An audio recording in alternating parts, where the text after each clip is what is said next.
J'ai cherché l'église, j'ai trouvé dans le monde. J'ai cherché le monde, j'ai trouvé dans l'église. Ma pasteur a double signe, on frappé binolelo. Vous n'êtes pas sérieux? Bon, ça la communauté chrétienne. Mais comment? T'as la pasteur, t'as le comportement. Au pasteur a vaseline, au bapisa kingai. Et moga kimbangwe mawana pasi. Mokile komi na suka. Nakata mutu ya masola pourquoi le boze belé. Tolo bane bandi. Donc, beaucoup de gens qui ont des bonhommes, il y a un ministre de la justice. Tout ça, c'est la Kabylie. Kabila, il a distribué ma document de l'église, n'a pas de désobéissance. Chance Félix Antoine Tshisekedi Tshilombo, mon Tombolo. Il faut soutenir les chefs d'État. Il a une vision, il a une prophétie pour le Congo. Nakati mutu ya masolo pour le l'autre, beta masolo belé. Tout ça boni kamungawa, pour que tout na mituna, président majorité populaire, Yakoumi Sagango mingi, alinga mingi. Tu as mettre la douce. Baraza, association sabiplicatif. L'histoire Baraza Zanini, l'histoire Baraza solidarité unité nationale.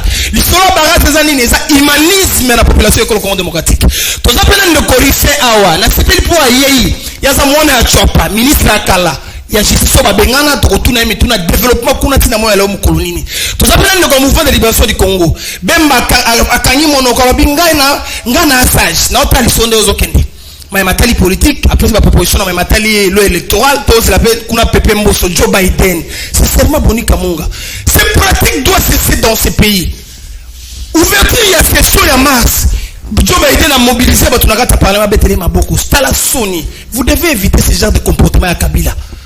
Et donc, vous mobilisez les gens. Vous devez cesser avec ça. L'essentiel à Congo Zani, l'essentiel à Congo Zani, Totombo la Congo na biso, Congo Ngenga, Congo Kenda Liboso. Essentiel à Congo Zanini, technicien manager. Essentiel les ali population azwa mino, azwa lotiliki ya malamu, azana social ya malamu. Merci na meka moga, merci Serge Koulou. Ndebo simba ba kamera, biso ba gaiza ezalaka teto banga pe prisonte. Boni kamunga mbote. Mbote ndeko Rodrigue Nyomboye. Cadrage politique qui se passe au juste, on voit à ministre VP de Justice et Affaires étrangères, qui représentait le Congo démocratique. Tant qu'on représentait le Congo démocratique, alobi mambo esengeli alobabi esengeli réparation na bande kona biso bakufaka na Kisangani esali ondeni Christophe Lutundu la pala pene. D'abord on appelle Simbote na bana Kisasa. Na pesi mbote na bana Congo nyonso tout pe na pesi mbote na mokonzi ekolo Félix Antoine Tshisekedi Tshilombo, le ressuscité parmi les morts qui disait les gens de ya bato ba binemi ya peuple. Et bien la pesi mbote na bako débatteur na ngai tout ça na bona plateau surtout le gonanga ya momesano ya tango nyonso wazana parti cher. Jean-Pierre qui j'ai sali. Le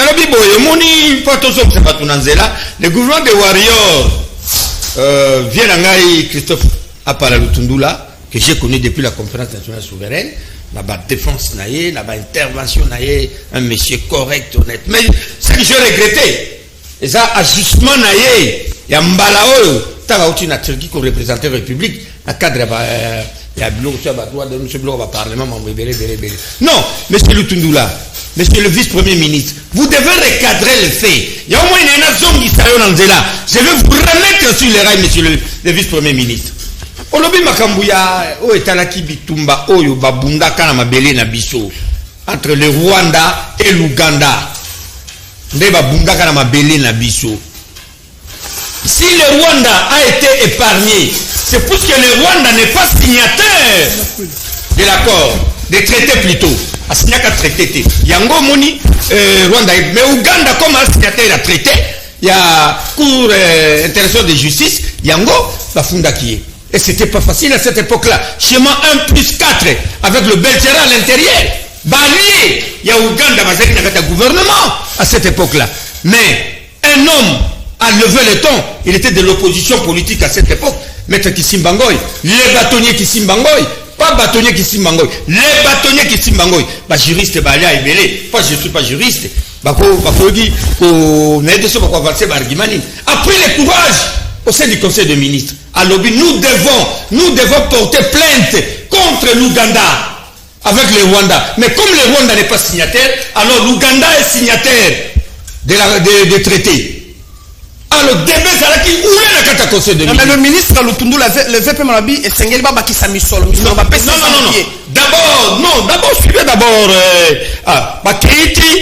Celui qui a tranché en dernier ressort, c'était l'ancien président de la République, Kabila. Alors, il laissait à Honorus Kisumba, Ngoy, à même un dossier. Kisumba a mené ces dossiers dans CIP, Cour internationale de la justice, soit dans la bloc, ces pays, ceux qui bloquent Ninois. À quel moment? Première plaidoirie, c'était Maître Kisumba Ngoy qui a pris la parole, Honorus, à défendre la République. Et bateau bazalaka avocat collectif avocat, il y a un avocat qui est vivant, qui est sur place ici. Tu vas mettre, tu vas Kalala. Qui est là. Lutundu l'a pêché ou Lutundu l'a pêché, oui. Il doit d'abord reconnaître. L'avantage pour nous, c'est quoi? Désormais, le désarmé étranger ne peut pas venir se battre dans ma belle Nabuso. Ça, c'est le premier avantage, Bandobanga. Alors, Mutobundela Keloko Wana, Abundi Nango Tilelo, à côté de ma belle. Toujours gain de cause. Au moins, Andy m'a quand même que va condamner Ouganda à Kofuta Misolo, dans la République démocratique du Congo. Il y a le bien Misolo, les amitiés. D'abord, à tes amitiés. Mais au moins, on a gagné Paris. Donc, celui qui a gagné Paris là, c'est Honorus Kisimbangoy. Il doit être honoré. C'est pourquoi j'interpelle la conscience du président de la République. Monsieur le président de la République, on doit honorer les gars qui ont vécu même au Barassa Mabélé, on a honoré Nanika, Lumumbaka. Après combien de temps? Après combien de temps qu'on vient d'honorer? Merci. Après combien de temps qu'on vient d'honorer Kassabou? Moi je pense que la majorité populaire à cet instant demande qu'on honore Maître Kisimba Ngoy à titre posthume, puisqu'il a mené un combat et la République a bénéficié aujourd'hui. Nous attendons ça comme le chef de l'État est de retour. Je pense qu'il va s'impliquer dans ces dossiers. Merci beaucoup. Maître Ladus Tonton Koukou. Mbote Ndeko Rodrigue. Population de la Bissomba, les Bosso, les Ganatolobana, les émissions, Awa Bissoto Banga, Boloko, c'est ce que Boloko, Koti Boloko. Parce que l'intérêt c'est Congo. Congo, maman, Congo, Tata, Kimango Adissa, Barasa. Et ça, mini, sa population que le compte. Merci Ndeko Rodrigue. N'a profité, n'a pas sa bande de cognon sur Baza Mbote Mingi. Peba et Banso Bazo Landabiso, n'a pas Sibino Mbote. Nakanisi olobi kombo moko esepeli singa ya ndeko Kimbangu baraza lelo ezali asbel munene oyo ezo répondre na prophétie ya ndeko Simon Kimbangu oyo alobaki ke mboka oyo Congo ekozala développer kaka na bae oyo bakombo ya minene to ebite mais ekozala pe développer na petit peuple ya wana omoni biso après avoir kotamona na kati ya ba parti politique il y a pratiquement 5 ans ou 7 ans passés. Nazalaki président Ligue nationale ya jeunesse ya MSR mais to moni ba venture o eleki na kati ya politique nde to se retirer na quelques bandeko to sali asbel o munene na kombo ya baraza o ezali na souci kaka moko koluka ndenge nini tokoki ko consolider eloko tozobenga unité na solidarité ya peuple congolais ya mwana ndeko objectif na biso principal ezali tozoluka ndenge nini tokoki ko améliorer conditions ya vie pas seulement il y a peuple congolais mais surtout il y a ba membre ya baraza ndena kati ya ko améliorer ko pesa dignité na misala obiso tozo sala ya pêche ya élevage ya agriculture nde ya wana muteko pesa lokumu na peuple mobimba erio ko mona na kati ya sani no moni mwandunga omoni mwa matembele o ba ba effort ya musala ya baraza ezo sala mais esuki kaka wana te baraza pe toke mwa musika na otolobi ke tozana objectif mususo tozolanda o ezali conquête à pouvoir. Non, pas conquête à pouvoir. D'abord, ils allaient formation ya peuple congolais. Na kati ya formation, le lo baraza tozana au moins une affaire ya 450 écoles. Pe toza actuellement nazana ko bunda pona ngo bientôt na ko komela premier ministre nazana 28 000 enseignants. O bafuta makate. O tozana kati ya ko bunda na kati ya baraza ndenge nini bakoki kozwa moi salaire na musala o bazo sala na coordination ba école o ezana kati ya baraza mais esuki kaka wana te tozali pe na formation o tozobenga ya ba ndeko na biso lokola ba pasteur ba ndeko na biso lokola ba pasteur maître tonton. Bien sûr, il y a des pasteurs et des pasteurs. Ba frapper, Bazali ebele, mais biso tozana ko s'occuper de na quelques membres au bazaba kambia ba église ya minene o tozo sunga ba. Merci beaucoup. Voilà un peu eloko tokosombi selo maloba. Abi baraza promena ba pasteur bo former bango malamu. Ndeko Jonathan J'ai cherché l'église, j'ai trouvé dans le monde. J'ai cherché le monde, j'ai trouvé dans l'église. Lorsque tu vois l'attitude, le comportement, il y a un pasteur, l'école Congo démocratique. La faute c'est quoi? Na bateau on peut savoir un document ça avec l'église kili. Ton faute est allé dans comportement na bango.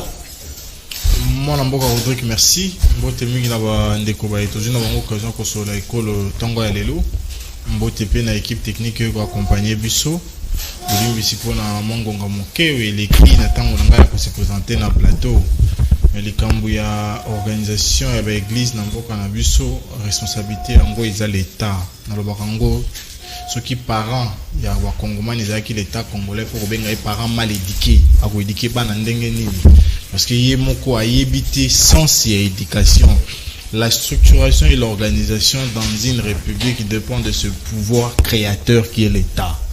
Les lois, par exemple, Torozwaka à Rwanda, où les lois commis obligatoire pour payer licence et ouverture à l'église, pour la docteur en thèse la théologie. Ça veut dire que l'État congolais devait également réglementer ces secteurs. Les lois, ils ont une école TE qui c'est un nombre d'églises dans le Congo. Ça veut dire que l'affaire la plus rentable qui puisse être au Congo actuellement, c'est l'église.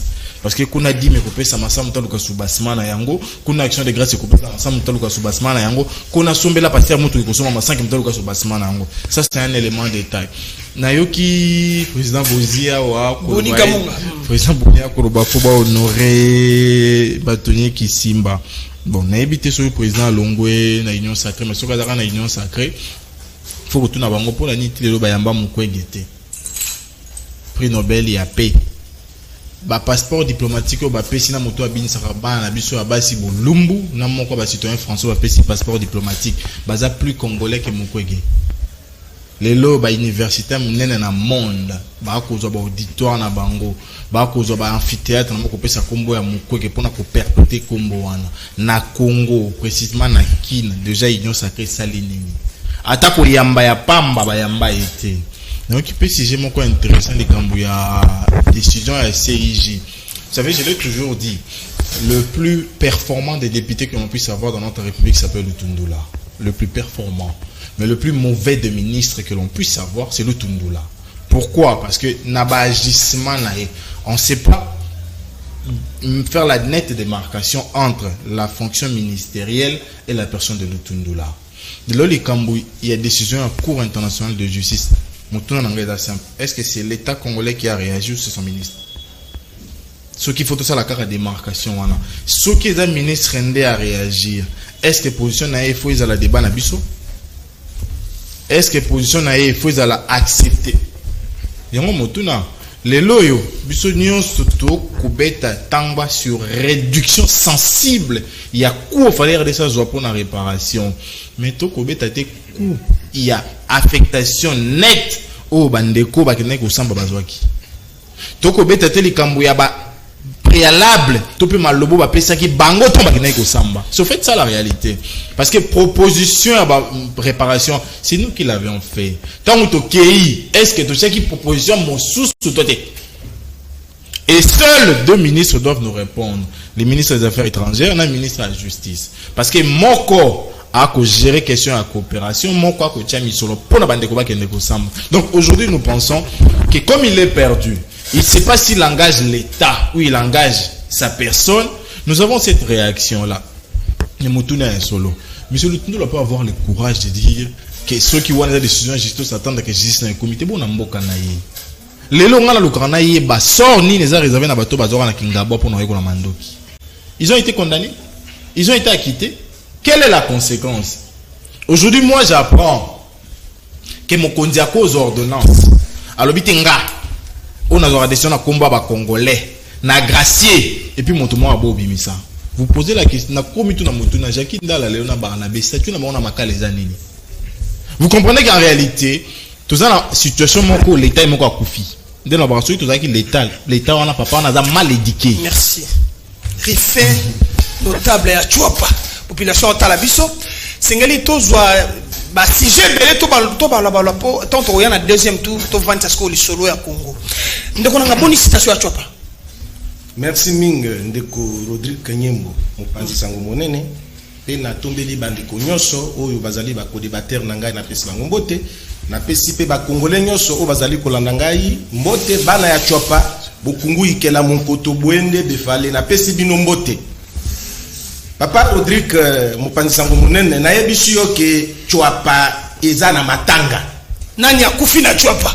Matanga eza na chwapa, bana ya chwapa, bana ya bokungu, bana ya ikela, bana ya jolu, bana ya monkoto, bana ya bwende bazali na situation moko ya mabe na gestion yo izali nazali ko lobalelo pona chwapa.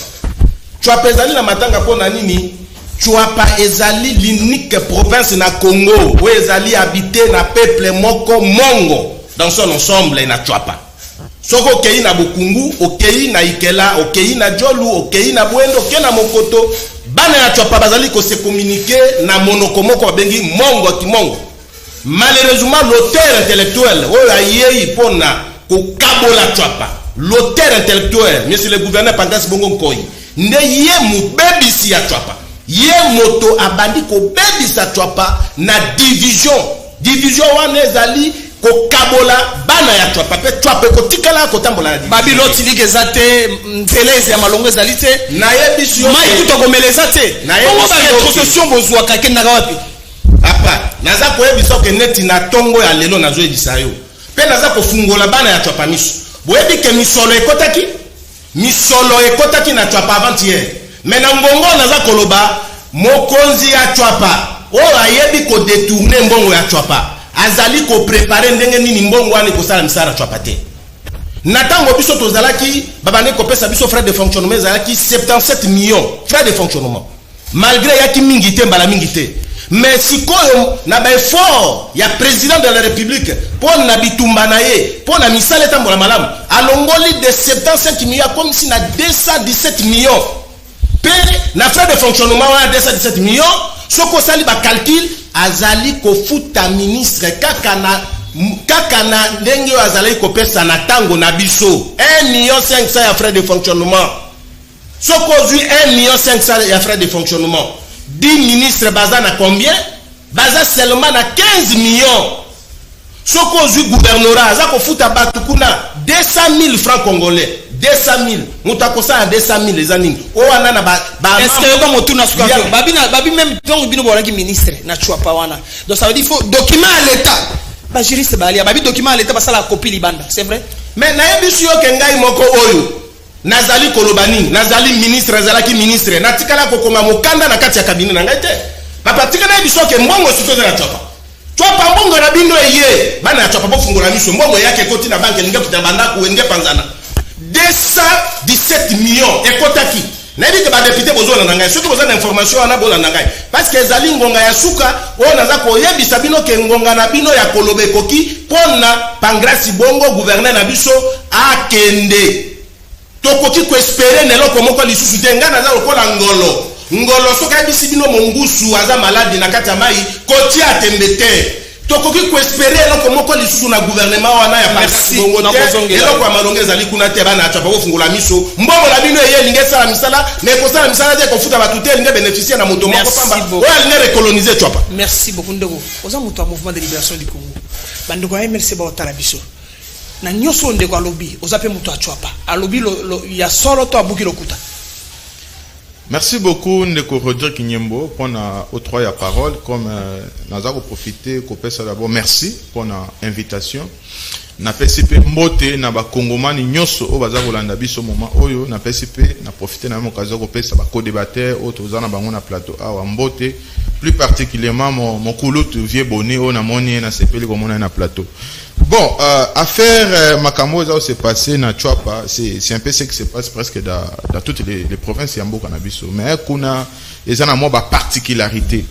Alors, Oyaza Koloba Awa Azali il fit ministre provincial de la justice.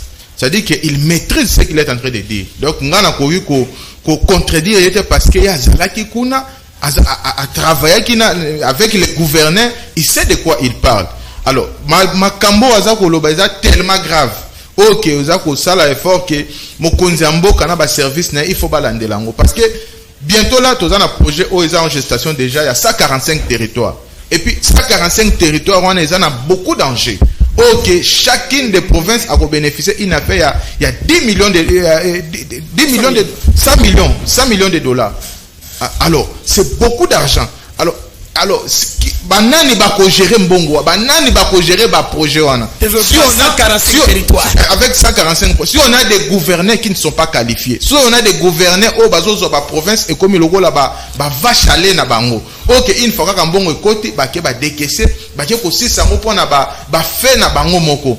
À tout moment où ils ont détournement comme systématique. Je crois que ça ko aider mokonzi mboka te parce qu'avec ce système si ça continue et ça passe pour na mandat mokonzi mboka parce que il faut tout comprendre ka mokonzi mboka nenga zano en principe na ba province il doit avoir des Félix Tshisekedi en miniature ou ya mike ou ça ko transmettre fidèlement vision na ye ba penser na niveau ba province on a besoin ba gouverner te o ba ko passer tout temps na bango en train de réfléchir comment est-ce que ba ko détourner par exemple les derniers publics, comment est-ce que bako s'enrichir dans ce laps de temps? On est ça ko aider mboka te. Alors, en tout cas, on a ko marteler oh makambo na nikulutu na ngauti koloba awa, il faut vraiment mokonzi mboka alandela avec ses services. Baluka soki ba fait oh baza ko reprocher na gouverneur ça vrai de faire en sorte pourquoi pas ba sanction et derrière yango. Bonika Munga développement 145 territoires mettre tonton beta 7 ans matin développement social la population économique démocratique autant selon l'isoni babi ni solo si ebimaki lokola misolo ebimi mais ba gouverneur to na bango tellement ba ta kanyaka ba kuba est-ce que osa si les visions à chef de l'état Félix Antoine Tshisekedi Tshilombo mu kantombole ko vanda na économique démocratique bon en fait nana ramassé muke likamundo ngai maître Jonathan Otolo nana va mettre Jonathan je pense pas que depuis que le président de la Félix était élu président de la République na bakutana mukongete bakutana déjà basololaka il a déjà reçu bon tant que balikambo ya Honorus Kisumba c'est puisque j'ai intervenu puisque j'ai compris que le ministre de la coopération de ministre des affaires étrangères a perdu les pédales. Le Tundula n'a pas vraiment à construire comme on n'est pas la quitter. À comment le bas donc à son négligé même nous salo baninga basali nous salo baninga bamone lipasi vome aurait qu'on soit le côté vous nous attendons autozui wana bato ba bundela kitozwa baza obligé ba honorer bango c'est comment je demande ba honorer maître Kisimango et donc lobi ya pas casse bongo mais je me demande bino ba député provincial pas casse wana zagia soki na IPMEA fouter ya ba fouter pas crasse soki bongo neye via oyebi nga bien ngapena yebio nando ya na bureau na yo na côté Tex Africa je venais là-bas ba bien ça va na pour na yebio bien yo ebio na yebio ebinga mais ozo kokate mais ce que Monique soit pas au coquin monté mais il est tika fait oui voilà oui voilà bana kala boko lembate bon oui voilà depuis Kabila donc vous avez vacciné le vol détourner les derniers publics donc vous comprenez 145 territoires développement nango ena lo basé projet moko salamate banda Congo et banda na salamate c'est la vision du président de la République bon on va monsieur les athées conférence des gouverneurs et tout ça la masiko na mandaka c'est là on a décaissé les montants va décaisser bambongo tous promettre bino aga na tolobana moi président de la majorité populaire je vous promets tous les gouverneurs tout le monde va route de dessert agricole pour développer ma province il faut des routes de dessert agricole évacuation il y a ba produit na ba mboka et bimagana liboso et la liboso ba tozwa et kotananino tout le monde a changement gouverneur na boyiba mongo il n'y a pas de pitié président de la République pardon non rappelez pas grâce bongo ba woni zuba nakati ba système le mbamba mami ba ngonyo ba nakati wana ba mini wana nyo ba nakati tozana bino au moins vous avez vacciné la plupart des gouverneurs sont des gouverneurs de FCC oh ba utaki na tendance wana msusu ba ça vacciné na vol on vous connaît vous êtes des voleurs moi je vous dis vous êtes des voleurs mais nous allons vous surveiller sur qui 145 territoires et salamité vous contribuez à l'échec pour le président de la République à réussir mandat na été tala botika je vais commencer par vacances bongo na yolo na chopa na benganyo na la difi masudi na comment préférez vous nani si masuka na comment préférez vous nani samouye na monnaie jour na monnaie na ministère fait na intérieur na monnaie de passage vous nous sommes ça mon nous voulons trop azuli bala la République ba pour ça la constitution minière. Pas comme la Donc on a dit que Richard Mouyez Manguez Massazonga. Non, viens Zonga, puisque non, viens d'abord, viens à Guinée, Toboïté, viens pas qu'il faut quoi. Mais viens qu'il faut qu'on me contrôler. Mais bah on va tirer pas Guinée voler. Na promettre Bino, si vous n'êtes pas le chef de l'État, nous, l'Union sacrée n'est pas une logisserie. Donc quand l'Union sacrée, pour vous dire un bon en État, Bisson a Bino Tokotala, mais président de la République. Bah toi on a payé. On va qui bigirougité. Bigirouja on a d'autres tentants qui les lois. Merci beaucoup. Bigirougité qu'on a. Maître Laris Koukou. Apparemment, développement 145 territoires et balai na vision à Baraza. Motuna liboso. Motuna mi balé. Quelle est la vraie dose? Toko bakisa na projet il y a 145 territoires wana. Baraza ko bakisa nini? Est-ce que ozo banga tepe ko simba tende bonia relevé ba point moko babi ba miyibi ba ebele. Merci ndeko na banzi que vision au Baraza ezanango eza effectivement oyo mokonzi mboka azui décision pour le développement ya ba territoire. Oyebi que Baraza lelo na musala obiso tozo sala naza au moins na plus de 20 000 mamas awa na Kinshasa. Oyo toyaka na mbala boyena pastèque boyena manioko boyena nguba bopesi ba mama bazo bokola ba famille. Mais ceux qui n'ont pas de difficulté obiso tozo kutana ngo okonzi maté. Moi j'étais au barreau na tika barreau pour aider peuple congolais. Yango moni Baraza tozana ko luka ndenge nini tokoki ko enseigner bato sur ce que nous appelons l'amour du prochain. Pour que partage équitable ya bien ya nkita ya mboka na biso ekoma tina mutu nyonso. Tala vision à chef de l'État azu yango. Pe na moni décision au chef de l'État azanango parce que biso na Baraza to défendre ka individualité. Mais toujours défendre quand même ba projet ba vision ya bato bazanango à travers muninga na ngai ndeko excellence Gilo Wando oyo azalaka l'un ya ba collègue ba condisciple ba camarade na nga na auditoire nga na zalaka délégué facultaire na campus na yebi courage ya Gilo Wando na yebi maele na ye na yebi niveau oyo azanango soki ba tie sérieux na musala oyo. Je crois que ekokende bien. Ya mwana to sengi na peuple congolais ngonga ekoki ya kotele mabiso banso to bele la soki to moni eloko ezo simbate parce que nyonso ezo zonga epa na biso mais soki to lobi que to soutenir vision oyo ekozala malamu mingi pour que mboka na biso un jour et se développer. C'est pour cela ndeko Rodrigue omoni que non liboke ya bato o nga nazana bango lelo na Baraza parce que nazana ba difficulté ebele. Dimanche passé na sengisaki au moins 500 personnes atindela ko ba image sans appui politique ce qui to sali appel ya bato bazo ya bazo landa bisote pour que biso tozo benga bango bazo landa biso par rapport à misala otoza nango na biso que lobby oyebisaki ngana leka na émission mais nazala ki na plateau toza au moins na 350 hectares oyo ya mabelo otozo luka to lona mais to ana ba moyen te le longa na ndima na la ta veste te pour que $100 on a la ta veste et koki kuide ngai na sala même tomate pour na pesa ba mama ateka akende ko boko la mabota na bango donc wana to sengi na batu nyonso ba soutenir vision oyo pas individu mais ba soutenir kaka vision pour que biso pe lelo na kati ya Baraza to décider nombre ya batu otoza nango plus de 100 000 membres to kosala na bango ni. Merci beaucoup maître Jonathan population de la biso quelle sera difficulté contrainte pas si ou peut-être projet à Tata Mgondo École Congo démocratique Félix Antoine Tshisekedi Tshilombo Mokwan Tombolo ezana mwa kokoso est-ce que vous êtes confiant dans le gouverneur na biso? Merci mon amboka Rodrigue ya mbofo ko ba être awa na lokola analyste wete mebeko ko sangisa biso na corporation e boyi yango faut ko ba exercice ete ndeko Antoine citoyen mokamba na droit dans la projet Azana droit dans la projet d'après constitution mobeko li kondi un projet porté par un gouvernement qui en est redevable devant l'Assemblée nationale. Voilà, mais tu vois qu'il y a un message avec ça, un projet, Chile Gelou, jour, tu veux bien abuser. En fait, dans l'équipe, on a réagi avant de réagir, mais il faut que la gestion de la province. Chers compatriotes, rendons-nous compte que la République n'est pas gérée.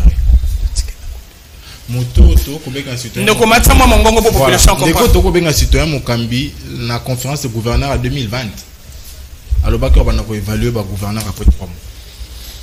Si le va évaluer à mon côté. La province Nyoso, à l'exception de Chuapo na Yokiao, na Maginin, Bazana manque, il y a rétrocession pour plus de 8 mois. Rétrocession comme raté. Plus de 8 mois. Mais magie wana, traitement sélectif wana, oui c'est l'été Chuapo mbongo commis. Je le prends au conditionnel. Naomi Touna, est-ce que tu as pas les provinces plus méritants que tous les 25? Tu vois pas dont on fait allusion ici. On a 4 intellectuels alphabétés, 4, exact. Exact. 4 intellectuels bâtis macadam, exact. Bon pancas bongo musane. Ceux qui l'ont bangé qui ont réalisé $15 000 le mois. Est-ce que tu as réalisé combien? L'ingouvernabilité de l'État congolais. L'État congolais irresponsable. Vous voyez, Yambo. Yami Balé. Dans le but que vous avez un docteur Mukwege, citoyen Mokambino, pour vous avez un balamoko. Une consultation. Balamoko. Je parle de la réception et de l'honneur que sa république va lui faire. Ceux qui. Roi Philippe, andimia mon docteur Mukwege. Andimia mon docteur Mukwege. Université moko ya Canada ndimia pese auditoire komba Mukwege. Basalo et comment malu basal de réunion belebe tout ça. Pourquoi ne pas l'honorer à son juste titre? Comment ngoy mulunda Bazus citoyen français moko, ba pese passeport rouge. Citoyen français. Nande connaît ba pese passeport rouge. Moto abili sarabana basi mabumuli polele, incapable de gérer son foyer, ba pese passeport rouge. Et celui qui sauve des vies. Celui qui sauve des vies. Tu es les 145 territoires. Chers Congolais, je vous ai dit dans le plateau Moussoussou que Mbongo a copié l'élection. On m'a pas cru.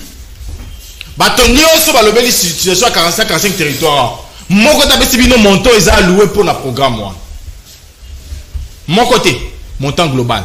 Si vous avez luki montant wana, vous retrouvez que ceux qui sont divisés par 145 territoires. Province Moko en a droit à moins de $100 000. Nani encore ça nani. Nani encore ça nani. Et puis dans un état où les ensembles provinciaux souffrent des impayements, les gouverneurs eux-mêmes sont impayés, vous allez mettre de l'argent. Pourquoi ça non? Elle aura quoi pour l'élection? Au lieu de la casser, vous avez 30 000 $ Jeep. La conscience collective. Mon temps au foot à rater, vous avez ça qui est de repona. À quel accord naït, n'a pas voir l'anga, il peut s'en bon. Et avec ces gens-là, vous pensez bâtir l'État au vrai sens du mot État?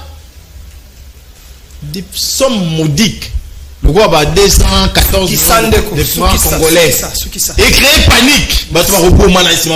Merci beaucoup. Merci. Ndeko est-ce que Ndeko Jonathan a soulevé jurisprudence Moko Barobi? Est-ce que tu as pris sa province spéciale qu'on les 25 politicali Mbongo Bazu Nini? Mais pourquoi pas développer Zoana Chopa? Est-ce que projet à 145 territoires et ça bénéfique pas la Chopa? Traçabilité misolo kozala développement koya abi atanzela bacha kudure ta créaté na Chopa. Musa ni bosa kuna Chopa. Ndeko Rodrigue merci mingi. Obe la carton rouge azali koyebisa yo ki na koza ko confirmer makambo naza koloba lokola homme de la rité, naza koloba comme un homme d'état. Nazali ngai moko na ba nyongo ya 22 mois impayement comme ministre provincial.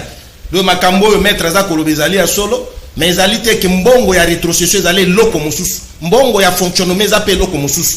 Oyo nazali koloba eza mbongo ya frais de fonctionnement. Merci la mbongo ya frais de fonctionnement on naza koloba sikoyo ekei même na tango biso tozalaki e bandai ko kende régulièrement te mais eya kaneti nga nazali abaza kofuta mbongo oyo nga nazwaki na komaki na salaki mais le gouverneur azali ko détourner yango pona même ngai moto nazwaki ba nyongo na yebi ko zokisa mbongo wana te mais ya yebi ko tia yango na bisiko ya yebi ko tia ko justifier na ndenge na ye po aza makasi kote wana nangina biso ndeko yo lobi $15 000 yo yebi ba recette ya ba télécommunication ba antenne il faut ka combien?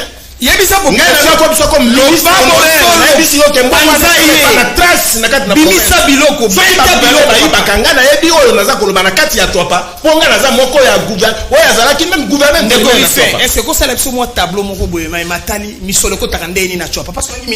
ça permet aussi à l'IGF à quitter que nous sommes pour l'intérêt. S'il te plaît, mon frère, laisse-moi. J'ai fait des analyses. Tu vas répondre. Ça permet aussi de traçabilité. Il y a mis solo. C'est le tableau. Télécommunication, tu as combien? Banzete, tu as combien? L'autre, na lobby, par exemple, na cité Nanzete. Na tangi mbalamoko, na lobaki la fois passée à na yoki bande komususo bazali na ba intérêt na bango amike mike, ceux qui m'appellent moi $100, $200, azolinga loba n'importe quoi pas défendre. Je m'assume comme ancien ministre. J'ai dit Congo futur, à l'époque il y a concert. Sipi Lomboto, bande ko futa $65 000 par mois. Congo Futur. Par mois, le gouverneur actuel, Pancras Bongo Nkoi, Koulou Tunangaï a accueilli à Salaki une semaine à négocier. Et comme il a $68 000 par mois. Tozika 5 ans.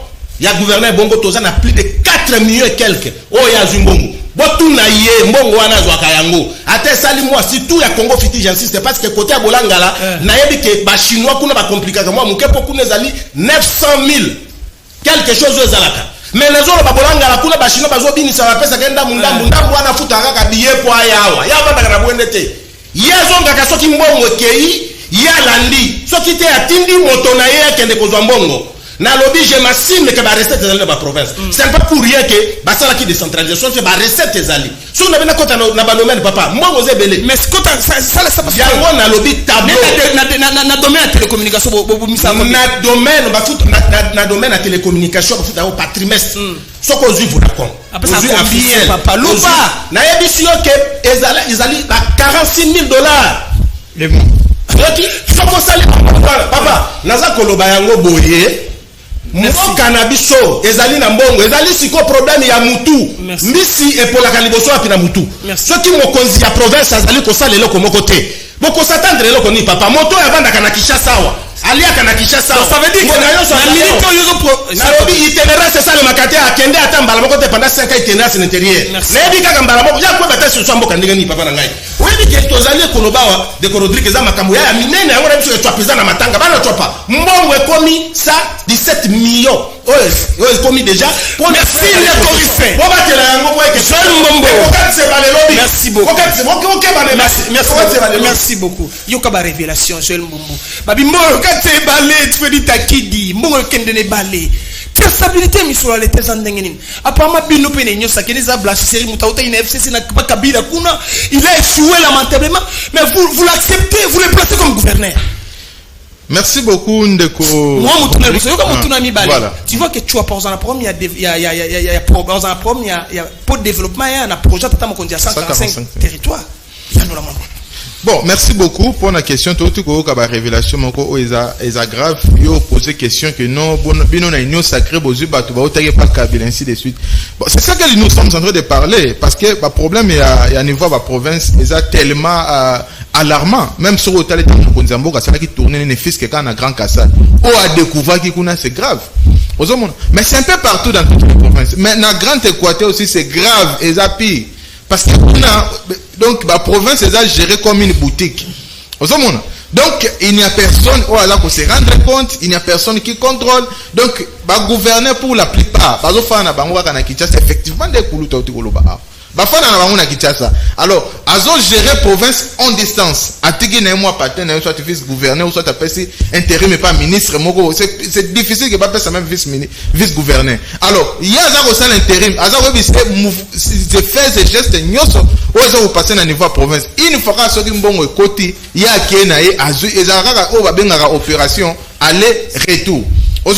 Mais en réalité, la province est pour bénéficier nango na eloko te. Mbongo za kokota kana misola ba gouverneur avec son entourage ainsi de suite. Mais mbongo o eza destiné par exemple à autre concernant frais de fonctionnement. Frais de fonctionnement eza la destiné pour n'est-ce pas pour améliorer ko bongisa ba bâtiment et c'est ba bazo travail. Mais au kene na ba province na okuta ba bazo travail dans la précarité. Peut-être même chez les athées tables les athées.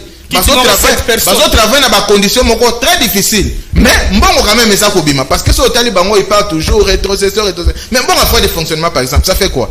Ba province mbongo eza ko produire tu kotanga par exemple ba télécommunication mbongo wana utilité nango esalaka nini ozomona ce sont des questions que nous posons à haute voix. Si on est un gouverneur honnête sérieux mbongo ozone mbongo ko capitaliser ngana ko exemple na flatterie na ko pèse exemple na ko pèse exemple moko ya province ya je crois ya province orientale au ba découper il y a un gouverneur là nanga des choses comme ça parmi les frères nanga donc un gouverneur là il s'appelle Nanga oui. Ce qu'il fait en distance est-ce qu'on voit pas Azako créer Banzela même à place Banzela il faut voir le travail que les gars là en train de battre même de loin tu peux voir que non qu'il travaille mais n'a pas province le roi pas na biso na ba chopa kuna mais c'est la mort.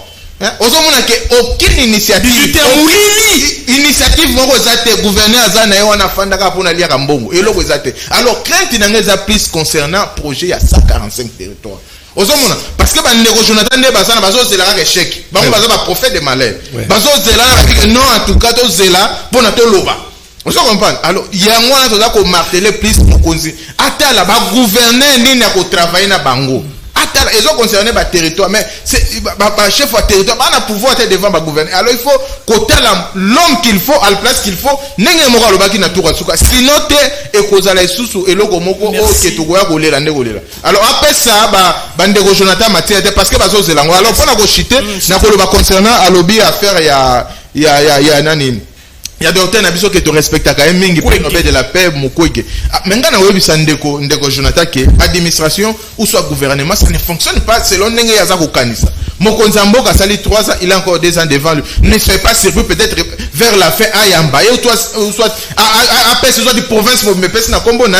Ce n'est pas encore tard. Ozo comprendre gouvernement ça na façon nango etambolaka. Alors il faut pas ceux qui peut-être na Belgique basali na Canada basali yo ko ya okomisa ko grave. Non. Aza monani valeur pour mboka na biso à tout moment que le président de la République va porter la parole akumisa ka moto wana voilà ngo sisanga ngonga boye na lo non mais de Rodrigue hein molimo mo santo kitako kimia c'est qui te la souffrir takidi tala comportement ba passer na bino lelo mbandi lelo na ko chauffer bino Makamoga, peut-être les mamans Maïda qui dit Manzumba, représenter Congo officiellement. Kuna Musika, Makamoga, élément. Monsieur le Président, chers participants, qu'il me soit permis avant toute chose de remercier les sections judiciaires de l'Assemblée parlementaire de la francophonie pour l'accueil chaleureux et bienveillant qui a été réservé à ma délégation venue de la République démocratique du Congo pour prendre part aux présentes assises de la 13e conférence des présidents de l'Assemblée et des sections de la région Afrique et APEC.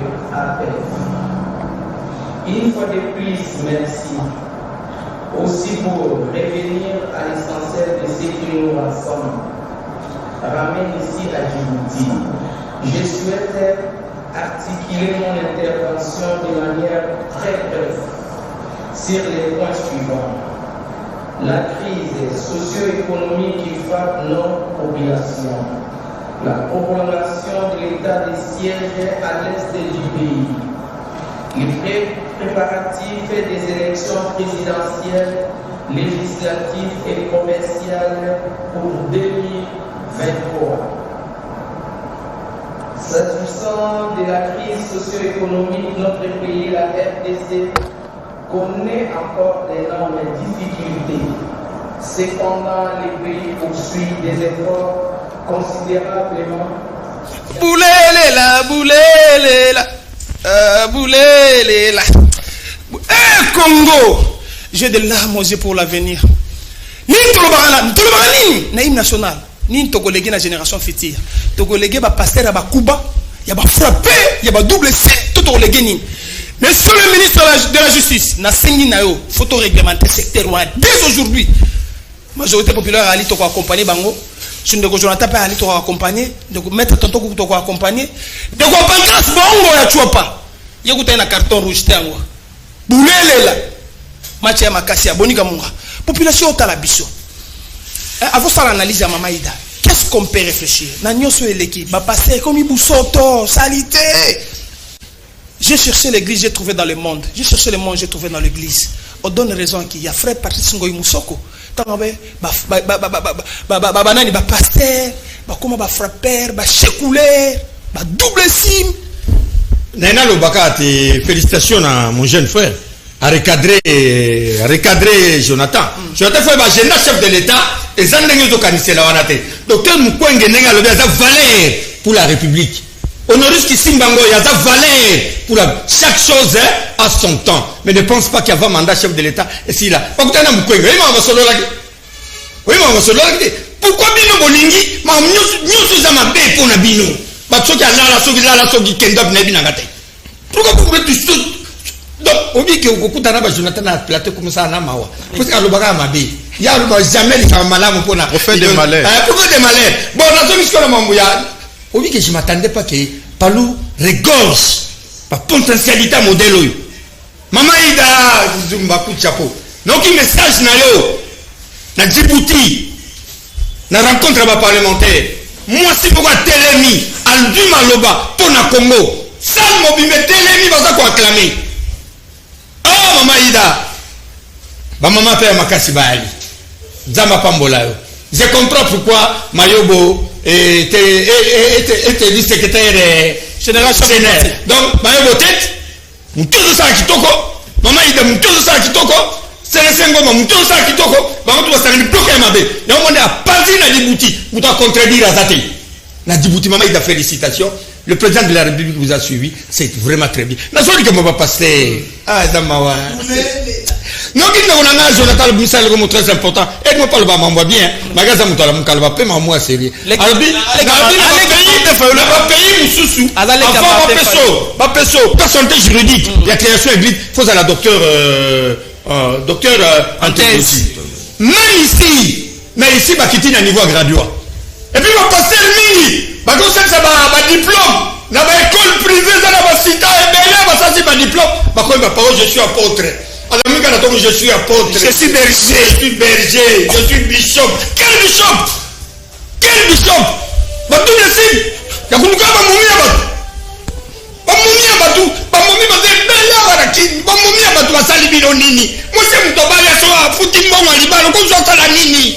c'est la honte pour les églises de réveil. Il y a une église et Koufi, il y a un mbok et Koufi. Il n'y a pas encadrement même de la jeunesse dans l'église. On va passer par hôtel, à l'hôtel, mais on t'a la momi. Après, appelle-moi cette fille qui vient au bureau chez moi. Il n'y a rien au bureau, maman. Comment tu non, en tout cas, nous sommes contre ça. Et puis, le binangal, autour du banal, il très important. Oh, le gouverneur de la ville doit réglementer ça. Mais, je voulais te dire que le gouverneur est absorbé par l'arrêté du ministre de la Justice. Ministre de la Justice. T'as la tango monique, bon, si ma personnalité juridique, et comme 20 000, arrêtez de donner. Donc, le gouverneur n'a rien à voir dans ce domaine. Tu vois, le gouvernement doit réglementer. Merci beaucoup. Maintenant, coucou. Moi, illustration de Baraza, l'histoire de Baraza. Photo chango poa parce que visuel malamu Baraza a une unité nationale, a une solidarité. Mais kamoga 2030 ça quand on image il y a Baraza. Toko baka mettre toto coucou, ça illustration l'histoire ba pasteur. Nabi boulele là. Congo Kimbangu Lumumba qui pas vite les bâtonnons aussi qui il faut réglementer ce secteur. Est-ce qu'il faut pas réglementer parce que Ngobila Mbaka observe ami koti si nakati donc eloko olobate tokoloba nini mettre toto kutu vraiment eza soni mingi pe pasi mboka munene lokola Congo o tozoloba na Afrique awa tozali parmi ba pays chrétiens ya solo. Mais er tozomona comportement ya ba pasteur lelo ezo sala passe pe somo pe mawa. Mais toko sala ndenge nini lelo ya nga na lingaki ke na niveau même ya ministère ya justice il faut commission ya solo ezala ya suivi ya kotala ndenge nini ba pasteur ngo bazali il faut regarder ko landela bango bazandenge nini na édition ane bandeleke biso na kati ya Baraza tosuki par rapport na formation ya population tozana ba école tozapena ba église ezana kati.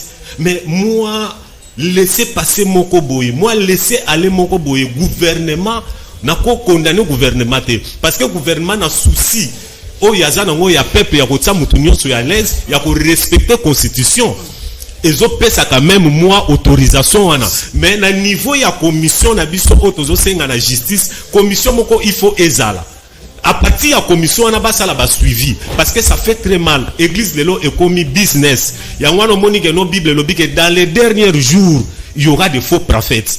Il y a un moni lelo ngai personnellement na conseiller ba pasteur mingi RDG comme na 1000 membres ozolu kaba comme à 2000 3000 ozingo se comparer na ba JB mpiana ou bien quoi yango moninga na kati ya baraza tozana kosenga unité bomoko lelo likambo obande ko bazolo balamuka union nationale soki nini et pas na biso ezate biso tozo défendre valeur tala ana zo kalisolo ya ba $40,000 nenga na kati ya baraza soko pesinga $2,000 lelo na kopesa ba mama boni basaki ya ndembi po bateka baliesa ba famille yango moni bandeko soki nazana kati na bandeko nanga politique sala nga mwankele parce que égoïsme o bazana ngo lelo na kopeso exemple kene na Transco DG bafuta kaye combien mais soit chauffeur o azokumba bafuta kaye combien ozomona manque ya amour du prochain yangwana pona chiter lelo baraza eza ouvert avec plus de 100,000 membres. Il fallait toi accompagner ba leader politique ba o bazana bo solo au bazar que non tout le monde que non bazar sérieux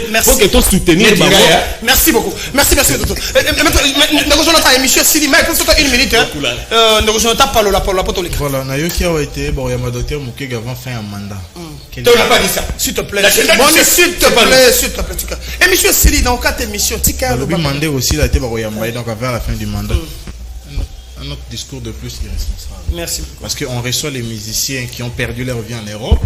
On reçoit des citoyens étrangers qui ont remis le passeport rouge, mais pour un Congolais qui jure que pour la préservation de la vie de ses compatriotes, on l'attend à la fin. Les provinces ont principalement 3 sources. Nous avons les ressources propres, donc on va produire les rétrocessions et les frais de fonctionnement. Ce que nous avons dans la province, on va produire combien la ressources propres. Mais à émission, on va monter à Tendeko. Émission Sidi Ndeko. Merci de Rodrigue pour la motivation. Moi, Riffé. Est-ce que ça 30 secondes? Koye Bisaka Siko, Bana ya Chouapa. Carton rouge. Carton rouge, Yangoyo. Bongo rouge. Kopé ça y est, carton rouge. Beta sifflé, papa. Nayebi Kenangonga, Oyo Bana Chouapa, na la Tibino, carton rouge, ezali expression moko populaire, ya population, tozali, na démocratie. Lelo, bon c'est la part na président na biso Antoine Félix Tshilombo Tshisekedi asi apesi biso azongisi biso na démocratie moto akobangisa muninga lisusu azalite carton rouge yangoyo bato bazali kokufa gouvernement oyo ya province ya Chouapa ezali koboma bato botala même libembe na befale bana mike babunda kisumba babale bato bakufi carton rouge yangoyo toza kobeta sifflet. Fini la récréation. Merci beaucoup. Carton rouge. Attendez. Nous allons clôturer 30 secondes parce que. Bon, merci. On a rôle pour 30 secondes. En tout cas, on a martelé plus dans projet concernant 145 territoires. Ok, en tout cas, gouvernement na président a vraiment laissé ces projets pour que ça va faire résultat à la escompté pour réparer babiloko toza koyoka awa et kozala malamu mingi. Pour na mokonzi ya mboka. Merci beaucoup. Et monsieur Sidi Boninga moko pesi ba mombele mbote. Te na pesa na sengi kaka na ministère intérieur. Via selo. Bozongi sa ayaka aswe médico bozongi sa Richard Muyezi. Puis maman fifi ana sobo Staline erreur. À côté quand même na iranium. C'est très dangereux cette femme. Bon, on a pris Mbote na bana Mombé. Merci. 45 territoires. Même bon à Kinshasa, puisque on a confiance en Ngobila. Ngobila peut changer beaucoup de choses dans cette vie. Bakinois tout derrière Ngobila pour tout changer. Merci na Freddy Takidi, merci na Meka Mwaka, merci na Pati Tumbu, merci na Serge Koulou, merci na Biloso Gilelo Libakoro na Masolo Lingango, Biso Bakenzate, le lotoka, Bazuro Kalisolo, Pasteur, Bona, frappe.